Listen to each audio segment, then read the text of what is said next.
Welcome back, True Crime Army. I am your host, Margot, and this is Military Murder, a show where I discuss crimes committed by military members and veterans, all with one goal in mind, to remind us to remain vigilant always. Today's case is one of the most infamous military-connected murders in recent American history. And I don't mean just infamous within military circles. I mean infamous as in nationwide infamous. A case that shocked civilians, veterans, law enforcement. It shocked everyone because at the center of today's crime was a man named Chris Kyle, aka the American Sniper, the highly decorated Navy SEAL sniper whose precision shooting skills made him legendary among those who served beside him. Chris Kyle's book, American Sniper, became a cultural phenomenon. But between the release of the book in 2012 and its blockbuster big screen adaptation, tragedy struck. Chris Kyle, a man who survived 4 deployments to Iraq, would ultimately be killed next to his friend by the very veteran he was trying to help. Listeners have asked me to cover this case for years now, and when I started looking into it, I realized that the case was nothing like the version I had read about or imagined. I will say this, after it's all said and done today, one question will still linger. Why were Chris Kyle and his friend Chad Littlefield killed by the very veteran they were trying to support? Join me today as I tell you the tragic story of Chris Kyle and Chad Littlefield. Now, let's dig in. Military murder is an independent project and is not endorsed by the Department of Defense or any military component. The views expressed are those of the host. The content of this podcast is not meant to be legal or medical advice. Warning, this episode contains graphic details of murder and is not suitable for young listeners. Listener discretion is advised.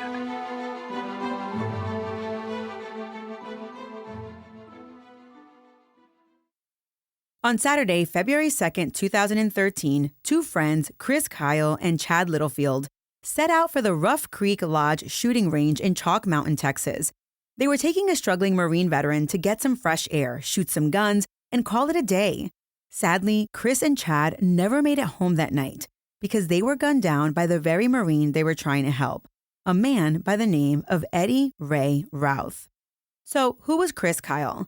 Before the world knew him as the American Sniper, Chris Kyle was simply a Texas kid with a natural talent behind a rifle. Born in 1974, Chris grew up in Odessa and later Midlothian, Texas. He learned to shoot at a very young age, hunting alongside his father. I read an article in Shooting Illustrated where during an interview, Chris said that he picked up his first BB gun when he was either 3 or 4 years old. He was 8 when he shot his first rifle. He came from a patriotic family, so he knew he wanted to join the military. But when he was 19 years old, he got hurt riding bulls on the rodeo circuit, so he was denied entry into the military due to his injury. But just a few years later, the same recruiter who denied him called him back up, and the rest is history. In the late 90s, Chris enlisted in the United States Navy. But Chris didn't just want to serve in any role. He set his sights on one of the most elite units in the world, the Navy SEALs. He earned his place in SEAL Team 3, deploying to Iraq following the 2003 invasion. Over the course of 4 combat tours, Chris Kyle built a reputation that bordered on myth. He became known as one of the deadliest snipers in U.S. military history. Among his fellow SEALs, he was nicknamed the Legend, and among insurgents, apparently, they called him the Devil of Ramadi, a name that reflected both the fear he inspired and the bounty reportedly placed on his head. While official numbers vary, Chris Kyle is widely credited with 160 confirmed sniper kills.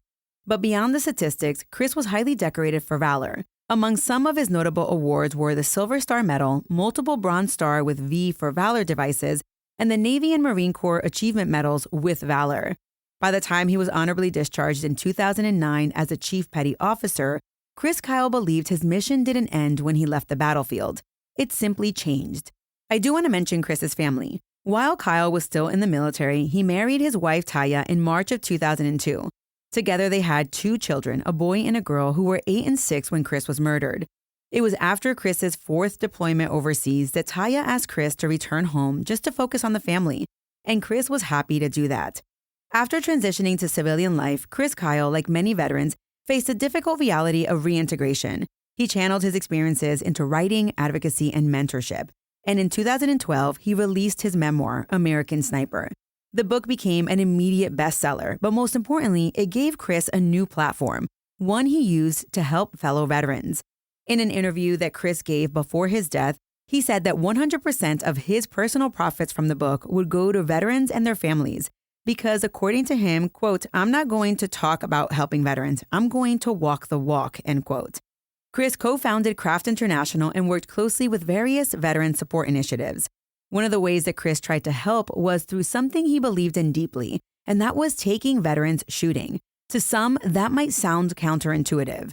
Why bring someone struggling with PTSD to a gun range? But many veterans will tell you that the range can be grounding and calming, a place of focus, a place that recreates a familiar environment, structure, discipline, shared experience. Now, let's talk about Chad Littlefield. 35-year-old Chad Hudson Littlefield was a proud Texan. Born in 1977, he was raised in the Dallas area. By 2013, he was a devoted husband to his wife Leanne and a loving father to their young daughter. Family was everything to Chad. Friends describe him as steady, dependable, and the kind of person who showed up without being asked. His family called him a rock. Professionally, Chad worked as a facilities and logistics manager for an oil services company. Now, here's something important to understand that I didn't even notice until I did research on this case. Chad Littlefield was not actually a military veteran.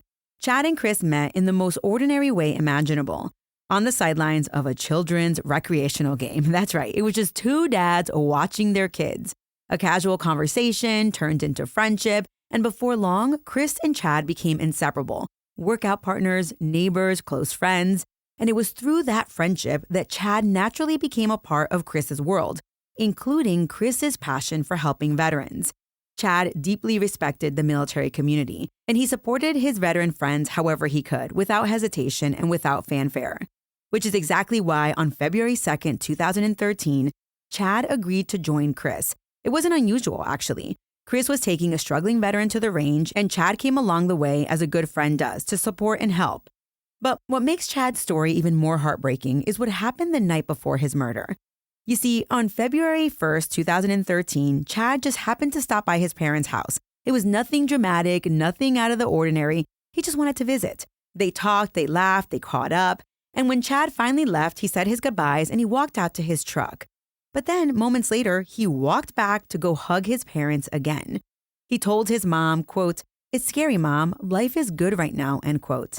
Then he left. No one knew it would be the last time. No one could have known. But in hindsight, that small moment feels almost unbearable. Now that I've talked to you about the victims, I do want to turn my attention to the perpetrator. His name is Eddie Ray Routh. Opposite Chris Kyle and Chad Littlefield on that February afternoon was 25-year-old Marine veteran Eddie Ray Routh. Eddie grew up in Lancaster, Texas, which is a suburb just outside of Dallas. From an early age, he knew exactly what he wanted to be, a Marine. It wasn't a passing childhood dream. It was an identity that he pursued with determination. In 2006, Eddie enlisted in the United States Marine Corps, where he served in support roles. In 2007, he deployed to Iraq and was stationed near Baghdad. There, he worked as a prison guard and assisted with weapons maintenance and repair. A few years later, Routh deployed again, this time to Haiti. It was a humanitarian mission following the devastating earthquake. By all outward accounts, Eddie performed his duties honorably. After his initial enlistment was up, he received an honorable discharge in July of 2011. But once he was home, something inside of him changed. Within weeks of leaving the Marine Corps, Eddie sought help at the Dallas VA hospital. He was diagnosed with post-traumatic stress disorder and prescribed a combination of medications, including antidepressants and antipsychotics. At first glance, this may seem like a familiar story, a veteran struggling to adjust, but Eddie's symptoms quickly moved beyond typical PTSD, and it veered into psychosis. Eddie began experiencing auditory hallucinations, hearing things that no one else could hear. He rambled incoherently, and he spoke about things that simply did not exist. In the summer of 2011, Eddie's condition deteriorated to the point where he required nearly 2 weeks of inpatient hospitalization. He was suicidal, delusional, and completely detached from reality. He became convinced that there was a tapeworm inside of him that was eating him from the inside out. A belief, by the way, that doctors later confirmed had no medical basis. Eddie told his family that people around him were part of some elaborate game, some hidden scheme that he just couldn't fully grasp. Over the following year, Eddie's paranoia deepened. He began believing that the government was spying on him. Meanwhile, Eddie increasingly turned to alcohol and drugs. And this was when VA providers began to suspect that many of Eddie's psychotic episodes were being triggered or intensified by his substance abuse. The VA repeatedly recommended inpatient treatment for substance abuse, but every single time they said anything, Eddie refused the help.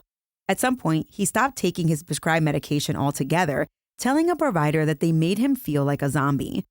By September of 2012, Eddie's instability escalated yet again. This time, after threatening to kill his entire family and then himself, he was placed in another inpatient treatment program. But just like most psychiatric hospitalizations, it was temporary, and soon Eddie was discharged, returned home, still deeply unwell. To those closest to him, it was clear that Eddie was unraveling. His mother, Jody, lived in a constant state of fear. She later described how every single day when she came home from work, she was worried that she would find her son dead from taking his own life. And by early 2013, Eddie's behavior had become deeply unpredictable. And there was one particular alarming incident that occurred just a few weeks before the murders. In January of 2013, Eddie was at his girlfriend's apartment. And his girlfriend actually was a woman with a psychology degree, which is a fact that I kind of find tragically ironic. In any event, as the couple prepared to leave the apartment, Eddie suddenly grabbed a decorative ninja sword, then barricaded the door, telling his girlfriend he was protecting them from the evils of the world. While the girlfriend initially tried to calm him, Eddie eventually exchanged the sword for a real kitchen knife, which he kept at his side. Concerned, the girlfriend discreetly texted her roommate asking her to stay in her room. But when the roommate later needed to go to work, she contacted a police officer that she knew, and Eddie was detained. Then he was transported to Green Oaks Hospital. Civilians at Green Oaks Hospital described Eddie as simultaneously homicidal and suicidal, emotionally volatile, crying one moment, making delusional statements the next, asking why or how long people had been recording him. And it was during his stay at this hospital that there was an incident where Eddie cornered a female staff member. It was during this time that doctors made a critical observation about Eddie, one that the VA had not previously diagnosed. This hospital believed that Eddie Routh was experiencing his first psychotic break consistent with schizophrenia. It was not simply PTSD for them. They thought it was more complex. They described him as paranoid, impulsive, violent, and that's when they prescribed heavy antipsychotic medications. Doctors at Green Oaks recommended that Eddie remain hospitalized for 5 to 10 days for further stabilization. But within days, Eddie was transferred back to the Dallas VA hospital, and almost immediately, the VA prepared to discharge him. Eddie's mother, Jody, begged them not to release him. She said he needs more time, he needs longer treatment, he needs to be safe. But according to VA providers, Eddie no longer met the criteria for involuntary hospitalization, and Eddie was not planning on staying of his own free will. And on paper, his paranoia has subsided. He was not deemed an immediate threat at that exact moment, so just days after a knife-wielding breakdown, Eddie Routh was sent home with instructions for outpatient care. And it was at this point, with fear mounting and options exhausted, that Eddie's desperate mother sought help from Chris Kyle. At the center of this entire tragedy was a mother running out of options. Jody Routh was Eddie's mother, and Jody worked as a school aide at an elementary school in Lancaster, Texas. And by one of those strange, almost eerie coincidences that life sometimes delivers, it happened to be the same school that Chris Kyle's children attended. Now imagine this from Jody's perspective. Your son is spiraling, doctors discharged him, nothing seems to be working, every day feels unpredictable and dangerous. And then standing just a few yards away in a school parking lot is someone that the entire country knows as a warrior, a protector, someone who understands trauma and veterans. Jody knew exactly who Chris was. He was more than just the American sniper for her. He was a fellow parent, a local dad, a veteran deeply involved in helping others. And so in early January 2013, driven by desperation more than anything else, Jody did something incredibly human. She approached him. Somewhere in that parking lot between school pickups and everyday routines, Jody explained her son's struggles to Chris Kyle. She talked about his PTSD, his instability, his need for help. And then she asked him a simple question. Would Chris be willing to talk to Eddie? Chris Kyle didn't hesitate. He didn't deflect. He didn't politely distance himself because helping veterans was his thing. It was personal. It was his purpose. So he agreed calmly, casually, as if it was just another act of service. He took Eddie's phone number down and told Jody he'd reach out. Over the following weeks, Chris and Eddie connected by phone, at least once, maybe more. The conversations weren't dramatic. There was no grand intervention, just a veteran reaching out to another. By late January, Chris delivered the news that Jody had been hoping for. He was going to take Eddie shooting. For Jody, this was a moment of relief, of cautious optimism, because in her mind, this wasn't just a trip to the range. This was her son finally meeting someone who understood him, someone who might reach Eddie in ways that doctors and medications had not. But what unfolded next would become Jody's worst nightmare.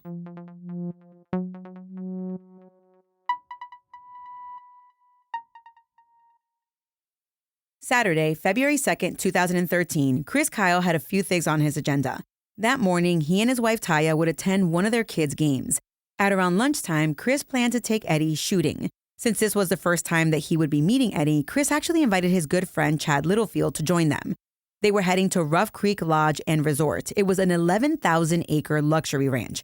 Chris was quite familiar with the location because he had helped design that very rifle range, and he often went there to train with clients or even host events with fellow vets. So that's what happened. After the game that morning, around early afternoon, Chris and Chad hopped into Chris's big black Ford F-350 pickup truck, and they headed to Lancaster, Texas, where Eddie Routh lived. They arrived at Eddie's house sometime after lunch. Jody, Eddie's mom, was out of town that weekend, so she couldn't greet Chris and thank him. But Eddie was home with his girlfriend that weekend, and his uncle was there when he got picked up. According to later testimony, that morning prior to the shooting range, Eddie had been drinking whiskey and smoking marijuana. How much Chris and Chad knew about Eddie before they picked him up is unknown, but they definitely knew that Eddie was off. Regardless, though, Eddie jumped into the truck and off they went. It was quite a hike to Rough Creek, a 90-minute drive, an hour and a half, give or take. Chris drove, Chad was in the passenger seat, and Eddie was in the back. Chris tried to break the ice, maybe make a little bit of small talk, but Eddie wasn't having it, and we know this because at 2:30 p.m., while they were still on the road, Chris texted Chad, who was sitting right next to him. The text read, quote, "This dude is straight up nuts," end quote. 2 minutes later, Chad replied, "Watch my six," basically telling Chris to watch his back. Now, learning about these messages gives me chills. It's truly heartbreaking. Regardless, though, of how these men felt about Eddie, they pressed on. Now, I read that the men stopped at a Whataburger to eat lunch. Whether they went inside or went through the drive-thru is unknown to me, but it goes to show that despite how awkward Eddie was behaving, Chris and Chad were trying to gain his friendship. At around 3:15 p.m., the awkward car ride was finally over. They finally reached Rough Creek Lodge. Chris quickly checked in with the staff, and then the three men drove over to the rifle range. The range featured an elevated shooting deck with targets set up to 1,000 yards away. At some point after arriving at the shooting range, Chris took a call from his wife. But Taya would later say that when Chris answered, he wasn't himself. He was curt and brief, almost as if he was hyper-focused on something. Whatever it was, Taya didn't get a good vibe when the call ended. Sadly, that was the last time that Taya would ever speak to her husband. Now, we have to piece together what happened next from evidence, because there were no eyewitnesses to the shooting besides the victims and the killer. What we know is that Chris and Chad were actively armed. Each had a .45 caliber pistol that was holstered on their bodies. And this fact, while it may seem minor, will play an important role in recognizing just how quick everything went down. So after arriving at the range, they all got out of the truck and one of them raised a flag to signal to the other people on the range to stay away. Then they started shooting. And it was there, while all three men were still at the top of the wooden shooting deck, that Eddie suddenly opened fire. Eddie used 2 different handguns in his attack. Both of the guns belonged to Chris. Chris Kyle was hit 6 times with a .45 caliber M1911 style pistol. Chad Littlefield was shot 7 times with a 9mm Sig Sauer P226.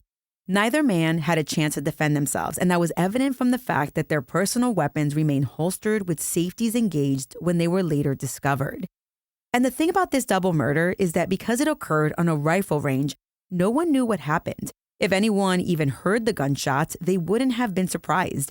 And it was by pure chance, actually, that Chris and Chad's bodies were discovered as early as they were. You see, back at the resort, a father-son duo heard that Chris Kyle was at the shooting range. The son was just a middle schooler, and he got so excited at the prospect of meeting the American sniper. The pair linked up with a hunting guide named Justin, and at around 4:45 p.m., they rode out to the shooting range. And that's where they made the gruesome discovery. Eddie Ray Routh, though, he was nowhere to be found.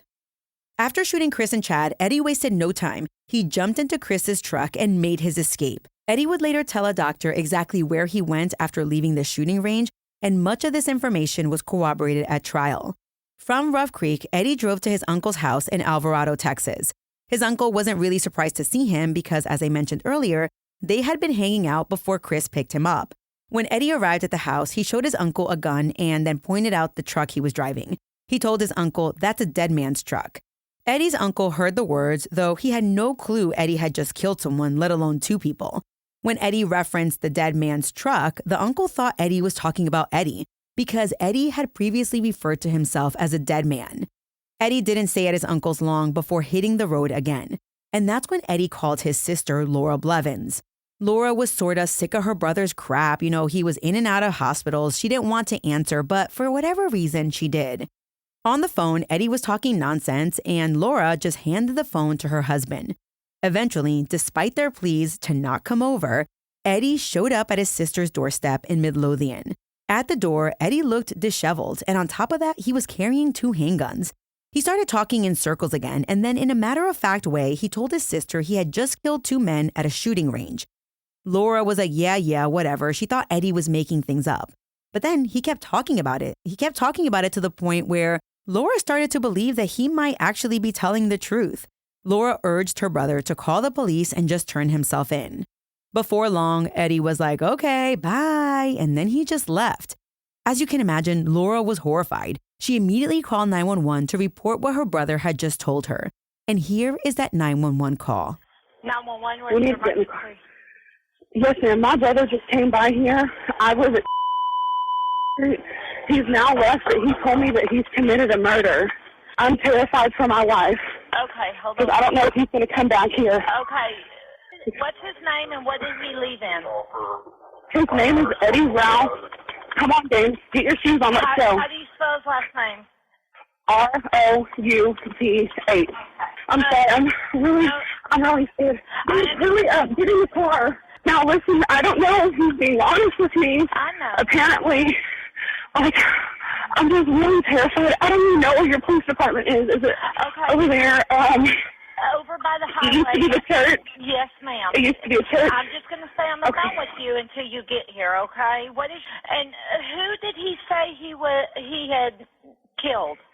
He said that he killed two guys. They went out to a shooting range, and he's all crazy. I don't know if he's on drugs or not, but I know that he's been.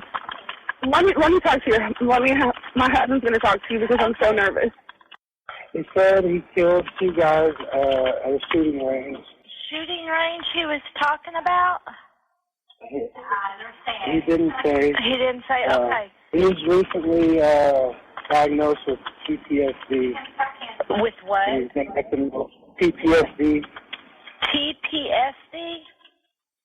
Yeah, post-traumatic stress disorder. Okay. And he's been acting real weird from that. He was out of the mental hospital, actually. Okay, what hospital did he get out of? Green Oaks. When did he get out of Green Oaks? About a week ago. Don't you just feel for this couple? I mean, you can hear the terror in Laura's voice as she's trying to get the heck out of her house. She's fearful. If he really did kill someone, what's keeping him from turning around and killing her and her family right then and there? I mean, you have to remember, Eddie had been hospitalized for threatening to kill his entire family at some point. Okay, so let's get back to Eddie. After leaving his sister's house in Midlothian, he made a pit stop at his cousin's house, but his cousin was not home. After this, he went through the drive-thru at Taco Bell, where he ordered 2 bean burritos. Bean burritos in hand, Eddie headed home to Lancaster. There, he did something with the dogs inside the house, then he left to visit with a friend. He wanted to reveal what he had just done, and he wanted to come up with a plan. But that friend wasn't home. So Eddie got back into the truck and headed back home. By now, police in multiple jurisdictions were alerted about the double murders, and a bolo was out for Chris Kyle's black F-350. Back in Lancaster, local police officers were at Eddie's house anticipating that he might return. They arrived before Eddie got back the second time and just waited. So When Eddie pulled into his driveway in Lancaster after visiting his friend who wasn't home, officers were ready for the takedown. But Eddie did not surrender peacefully. A tense standoff ensued right there in the Routh neighborhood, with Eddie sitting in the truck refusing to get out. Police laid spike strips behind the tires to prevent him from getting far if he made an escape. Eddie later revealed that while he was in the truck, he spoke to his mom, who told him to surrender peacefully. Meanwhile, outside of the truck, one of the officers, Detective Jesse Chavera, happened to be Eddie's next-door neighbor, and Chavera tried to reason with Eddie to just turn himself in. But nothing worked, and Eddie began rambling bizarre statements to the officers. He spoke about hell walking on earth, and he said that he had taken a couple of souls and he had more souls to take. Well, after 20 to 30 minutes of trying to convince Eddie to surrender, Eddie suddenly floored the truck and bolted, turning the standoff into a full-blown high-speed chase through the roads of Lancaster. Eddie ran red lights and ramped up to 100 miles per hour. As you can imagine, it was pure chaos, sirens blaring. One police officer managed to ram the truck as Eddie tried to make a turn. The truck continued, but began leaking fluids and eventually halted on Interstate 35 just south of Dallas. Officers swarmed the truck, guns drawn, as they ordered Eddie to get out with his hands up. Eddie opened the door, stepped out with his hands raised, and then lay down on the ground to surrender. You can watch police dashcam footage of this high-speed chase and the ultimate surrender.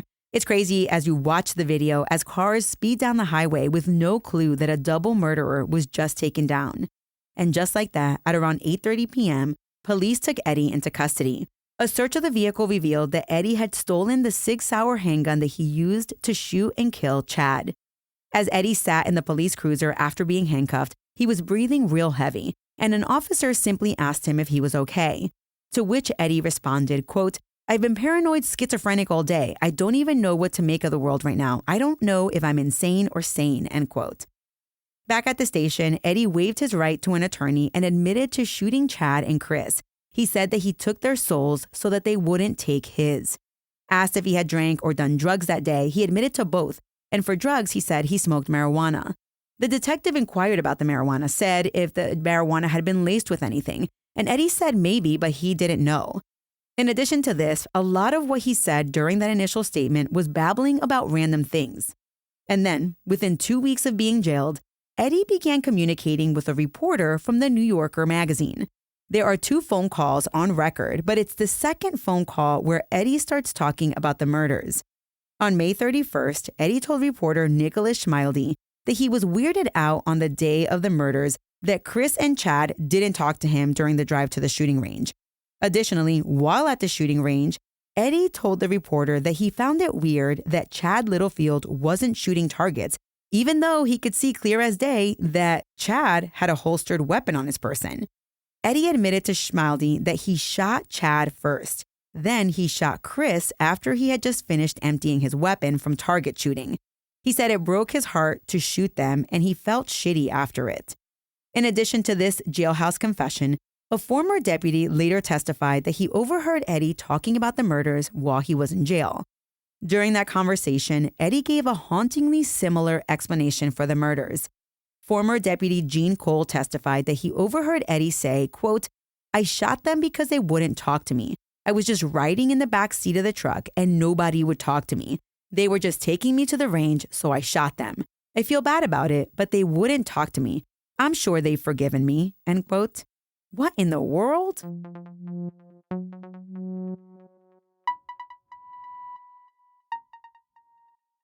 This is your fix. I'm your host, Stassi Schroeder. Welcome to Tell Me Lies, the official podcast. What's the most unhinged thing of season 3? Steven, because he's so evil. I do think he is misunderstood. You see everyone face consequences. It's intoxicating. The writers just know how to trick you. There's always a twist in this show. Tell Me Lies, the official podcast, January 6th, and stream the new season of Tell Me Lies, January 13th on Hulu and Hulu on Disney+. After his arrest, Eddie Routh was arraigned on 2 counts of capital murder. Under Texas law, a capital murder conviction can carry the death penalty, but prosecutors announced early on that they would not seek death in this case. And that was likely because they felt that Eddie's mental health issues, while not excusing his actions, made a death sentence less appropriate. For Eddie's legal team, given the circumstances, they urged their client to plead not guilty by reason of insanity, and he did. Eddie's trial began in February of 2015 in Stephenville, Texas. And interestingly, American Sniper, the movie, was playing in theaters nationwide and breaking box office records when that trial began. As you can imagine, seating an unbiased jury is already difficult, but even more difficult with a Hollywood movie about one of the victims playing. But somehow they got it done. The jury was ultimately made up of 10 women and 2 men. During opening statements, the prosecution laid out their case. Mental health was immediately on the table since the defendant had pled not guilty by reason of insanity. So the jury was on alert and they were paying attention to this. The prosecution pointed out that the jury would hear Eddie's own interview with police, where he admitted that he shot and killed Chris and Chad and that he knew that it was wrong, which directly undercut his insanity plea. The first witness that the jury heard from was Taya Kyle, Chris's widow. She laid the foundation for Chris's last day alive. She delivered heartbreaking testimony about that final phone call where she sensed that something was off with Chris. She also provided context about how Chris and Eddie met due to Eddie's mom's connection to the Kyle kids' elementary school. Chad's mom also testified as to his relationship with Chris, and she informed the jury that Chad was not a veteran, but he was someone who was a good friend who just wanted to help. Prosecutors laid out the forensic evidence in meticulous detail. They showed crime scene photos which showed both victims deceased with their holstered weapons on safety. A Texas Ranger testified about Eddie's capture, but perhaps the most damning piece of evidence against Eddie was his own recorded confession. So, what did the prosecution experts have to say?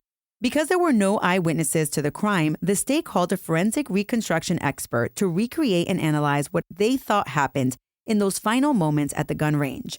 Through his analysis of the crime scene, the expert concluded that the shooter positioned himself slightly behind and between Chris and Chad, and that neither man saw the attack coming.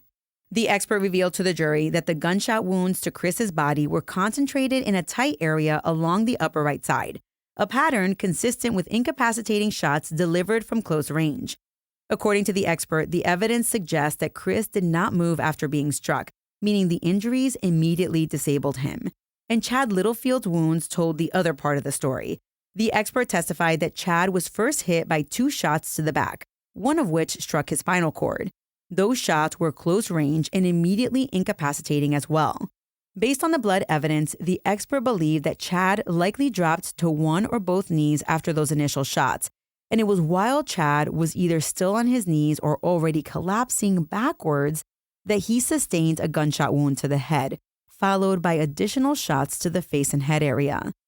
This expert's testimony, as you can imagine, was powerful because it revealed that this was not a chaotic exchange of gunfire.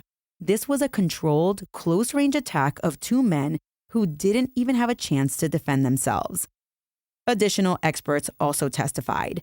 The prosecution psychologist, Dr. Randall Price, testified that in his opinion, Eddie was not legally insane, but rather suffered from a paranoid personality disorder, which was worsened by his drug and alcohol use. A local reporter summarized Dr. Price's opinion best, stating, quote, "He's faking it," end quote. Yup, Dr. Price essentially told the jury that Eddie was a faker. He knew right from wrong, but had antisocial tendencies and drug-induced psychosis. Dr. Price described his interview with Eddie.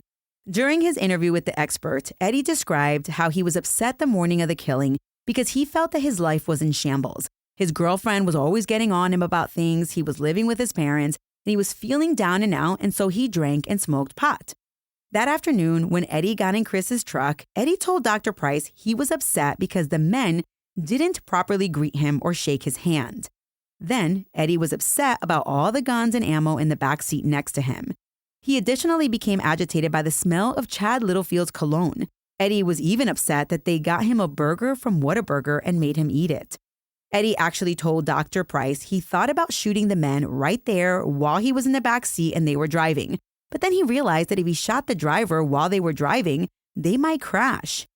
Dr. Price concluded that Eddie had a lot of rational thoughts that someone suffering from a psychotic break wouldn't be having. The state also called an expert psychiatrist by the name of Dr. Michael Arambola. Dr. A pointed out that Eddie had been intoxicated and reminded the jury that voluntary intoxication is not a defense to a crime and does not equate to insanity. Dr. A further explained that initially, upon watching Eddie's first police interview back at the station, Eddie did show some signs of mental illness, but it was when he reviewed all the evidence and interviewed Eddie personally that he concluded that Eddie understood right from wrong and was not experiencing psychosis. For example, Dr. A testified that people who are suffering from actual psychosis do not actively tell people they are experiencing psychosis. So all those things that Eddie said in the back of the police cruiser, oh, hey, I'm a paranoid schizophrenic, I'm not sure if I'm sane or insane.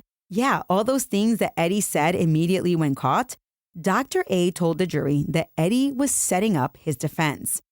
So let's talk about the defense's case now. Remember, Eddie pled not guilty by reason of insanity, and that burden is high. Eddie's defense team was led by attorneys Tim Moore and J. Warren St. John. At trial, they conceded, hey, listen, jury, Eddie shot and killed Chris and Chad, but they needed to prove, and they were going to prove according to them, that Eddie was in such a psychotic state that he could not be legally held responsible for their deaths. The defense brought up Eddie's long history of mental illness, the schizophrenia diagnosis, his delusions about cannibals and pig people. Apparently, Eddie had spoken of seeing pig-headed people and how somebody was out to get him or whatever. The defense described Eddie as being in the grip of a psychosis so severe he didn't understand reality. A key phrase from the defense was that Eddie thought he had to take their lives before they took his, and this emphasized the delusional motive. Both sides called expert psychologists, but the defense's expert insisted that Eddie was schizophrenic and could not appreciate his actions at the time he committed the murders.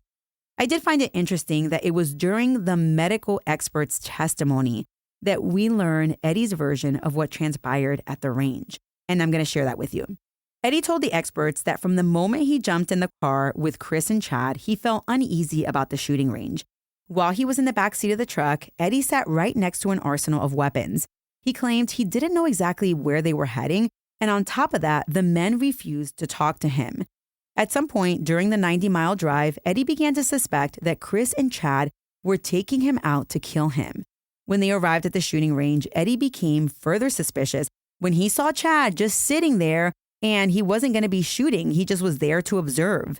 Eddie described that Chris handed him a handgun and that he slow fired the gun at a target that was 20 to 35 meters away.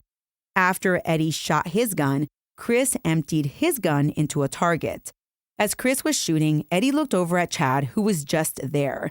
And that's when he aimed his gun at Chad and hit him center mass. As Chris turned, Eddie shot Chris 3 times.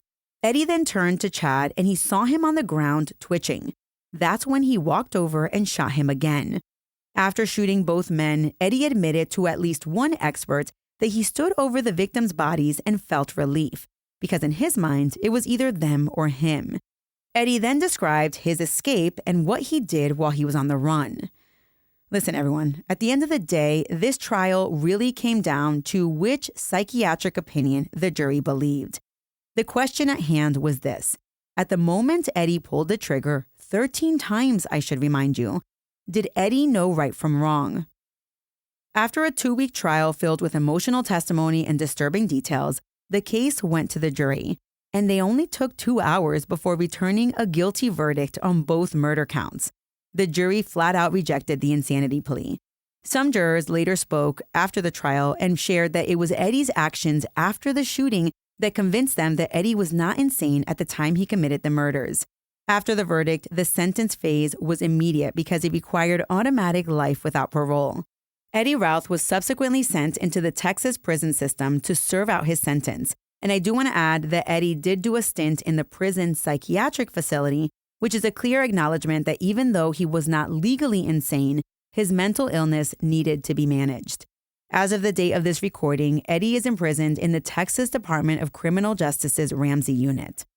For Chris Kyle and Chad Littlefield's families, the verdict brought accountability, but it wasn't a win. As Chad's mother put it, there were no winners here. 2 good men were gone, and the troubled young veteran they tried to help would spend his life behind bars. In the days that followed Chris and Chad's death, the grief was enormous. Chris was honored on a national scale with a memorial service at Cowboy Stadium on February 11, 2013, and a funeral procession that drew crowds along the route to his burial at the Texas State Cemetery the next day. Chad Littlefield was laid to rest with his community close behind him. His funeral was held February 8, 2013 in Midlothian, where people remembered him as steady, loyal, and devoted to his wife and daughter. Since then, both families have fought to keep their loved ones' legacies bigger than the tragedy. Taya Kyle created a foundation that supports military marriages, and the Littlefield family has continued to remind the public that two families lost someone that day, and Chad was never just the other victim. And listen, for all of us listening, this case is a brutal reminder of how complicated PTSD and severe mental illness can be, and what can happen when someone is unstable, untreated, or unwilling to stay in treatment. We'll never know what one different decision or one longer hospitalization might have changed. If you or someone you love is struggling, be it from PTSD, depression, anxiety, suicidal thoughts, please reach out for help. And if you're the one struggling, hear me. Accepting help is not weakness. It's the first step. In the end, we honor Chris Kyle and Chad Littlefield by remembering how they lived, specifically how they showed up for others and tried their best to carry others through dark times.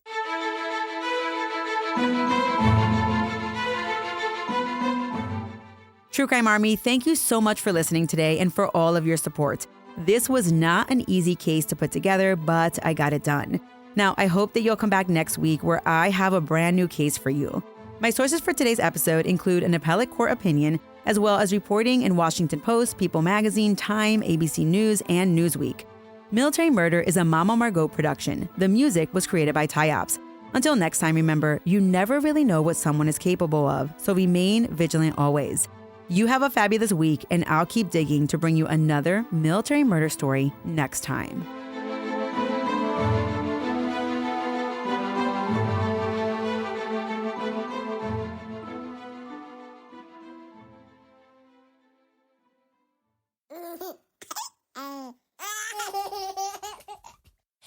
Mama's working on her podcast. I don't want to.